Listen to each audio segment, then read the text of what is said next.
দেখো, প্রথম কথা এসএফআই এর নামটি নিয়েছো, রামনবমীর সাথে এটা কোথাও যায় না।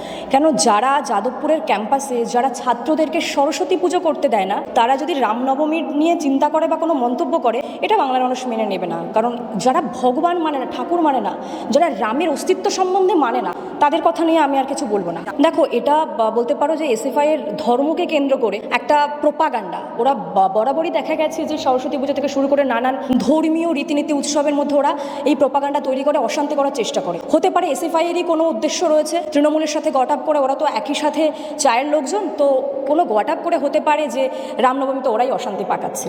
দেখো, শওকত মোল্লাদের মতন মানুষরা ধর্ম নিয়ে রাজনীতি করবে এবং ওই দুধিল গাইদের নিয়ে রাজনীতি করবে, এটা আমরা সবাই জানি। কিন্তু রামনবমীতে তারা হাঁটবে, এটা শুনলে হাস্যকর হবে। কারণ ফিরহাদ হাকিমের মতন মানুষরা ফুটেজ নেওয়ার জন্যই হচ্ছে এইসব কর্মকাণ্ডে আসে, এবং শওকত মোল্লাও যদি এসে থাকে তাহলে ওই মমতা ব্যানার্জির হয়ে ফুটেজ নেওয়ার জন্যই আসবে।